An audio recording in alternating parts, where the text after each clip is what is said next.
कि भारत में जन्म के आधार पर, जाति के आधार पर आरक्षण की व्यवस्था सबसे पहले ब्राह्मणों ने की। कि मेरिट होती है, ऐसे मूर्ख लोग भरे हुए हैं। ऐसे अगर मेरिट है तो आप जो है सारे के सारे आविष्कार कर लिए होते आपने। आपकी मेरिट है, हमारी मेरिट को आप कहते हैं कि आरक्षण वाले हैं, भीख वाले हैं। अगर भीख थी तो ईडब्ल्यूएस के नाम पर सुदामा कोटा कैसे लागू कर दिया? मेरे लिए बहुत खास है आरक्षण।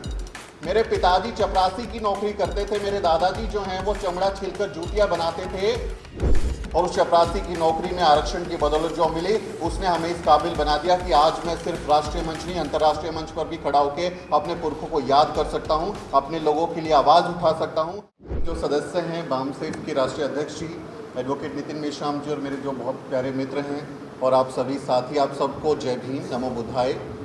मैं अयोध्या में था, लखनऊ रुका रात में, और मुझे सुबह पता चला कि बहुत अच्छा एक मौका है आरक्षण दिवस का और यहाँ ये कार्यक्रम हो रहा है। तो मैंने चर्चा की, हमारे जो साथी थे कि भैया मैं इसे जाना चाहते हैं। तो उन्हीं में एक साथी थे जिन्होंने पूछा कि क्या आपको आमंत्रित किया गया है, क्या आपको बुलाया गया है उस कार्यक्रम में? तो मुझे थोड़ी हैरानी हुई और मैंने कहा कि अगर कहीं से आप गुजर रहे होते और रास्ते में कहीं जागरण चल रहा होता, कोई धार्मिक अनुष्ठान चल रहा होता, तो आप अपनी गाड़ी रोक लेते, उतर जाते, नमस्ते करते, अपनी जेब से कुछ पैसा चढ़ाते और वहाँ पे अपनी श्रद्धा को व्यक्त करते। मेरे जो सीनियर लोग हैं, मेरे साथी इतना शानदार कार्यक्रम कर रहे हैं, अपने पुरखों को याद कर रहे हैं, मुझे किसी निमंत्रण की ज़रूरत नहीं है, मैं अपने लोगों के बीच में जाऊँ इसके लिए मुझे ये फॉर्मेलिटीज़ की ज़रूरत नहीं है। और यही सोच के हम लोग आ गए और आप लोगों ने सम्मान दिया, उसका बहुत बहुत आभार।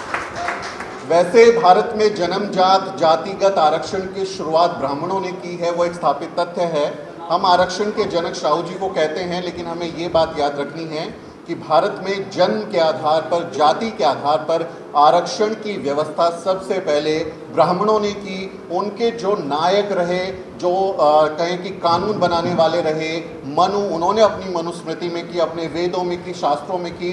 तो जन्म के आधार पर आरक्षण उन्होंने शुरू किया और उन लोगों ने ऐसी व्यवस्था बनाई जिसमें सिर्फ उनके लोग सब जगह पर कुंडली मारकर बैठ गए, सारे पदों को कहें कि अपने कब्जे में लेकर बैठ गए, सारी मलाई खुद खा रहे थे। उस अव्यवस्था के, उस घटिया मनुवादी व्यवस्था के उपचार के तौर पर जब वंचित, दबे कुचले लोगों को एकदम दरकिनार कर दिया गया, उनकी हालत बहुत खराब कर दी गई, उसके इलाज के तौर पर, उसके उपचार के तौर पर हमारे छत्रपति शाहू जी महाराज ने आज ही के दिन हमें सामाजिक न्याय की गारंटी दी थी।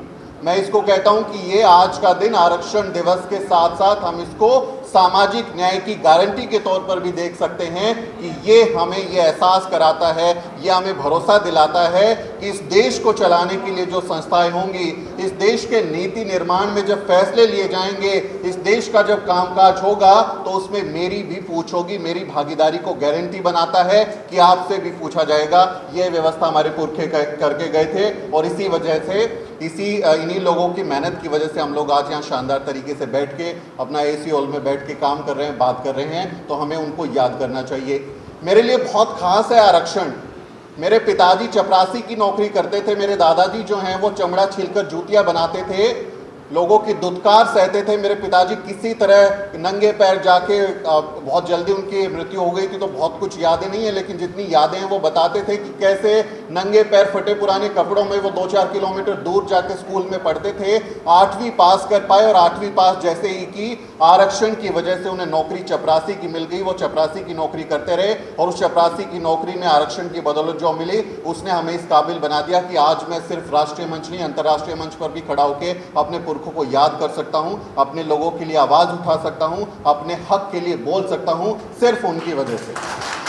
अगर वो नहीं करते इंतजाम, अगर वो ये इंतजाम नहीं कर रहे तो आज मैं भी कहीं किसी मरे हुए चमड़े की, जानवर की चमड़ी उधेड़ के जूतियां बना रहा होता, किसी फैक्ट्री में काम कर रहा होता।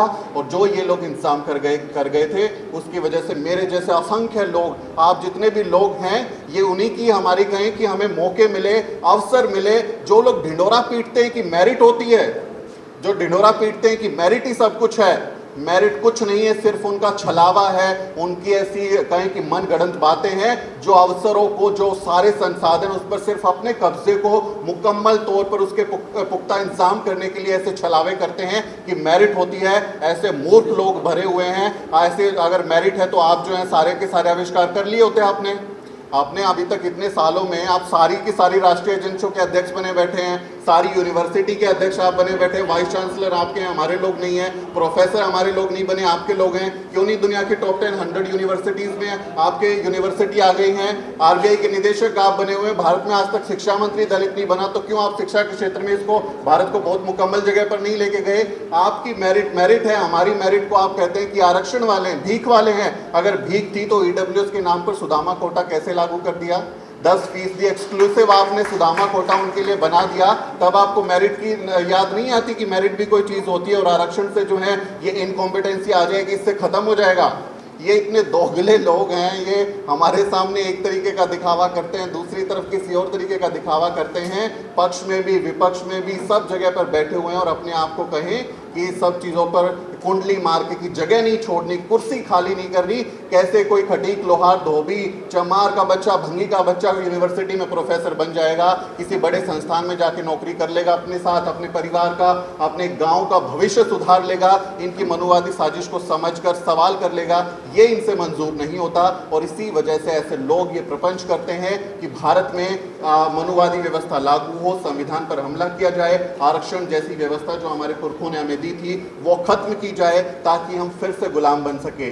और उसी गुलामी को तोड़ने के लिए बामसेफ जैसे जो कार्यक्रम कर रहे हैं, जो ऑर्गेनाइजेशन है, मैं बहुत इन लोगों का शुक्रगुजार रहता हूं कि इस मनुवादी व्यवस्था को अगर कोई चोट दे सकता है, आरएसएस जैसे दुष्ट संगठन को अगर कोई जवाब दे सकता है तो बामसेफ जैसे लोग दे सकते हैं, क्योंकि संगठित अनुशासन लोग हैं इन लोगों में।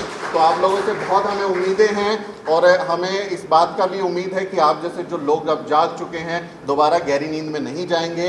भविष्य भले ही अंधकार में हो लेकिन हम उम्मीद की रोशनी लगाएंगे, जलाएंगे और अपनी मंजिल तक पहुंचेंगे। आप लोगों ने बुलाया, बोलने का मौका दिया, मेरी वजह से अगर कोई अव्यवस्था हुई हो तो मैं माफ़ी चाहता हूं। मुझे बहुत अच्छा लगा, आप लोगों ने मुझे सम्मान दिया।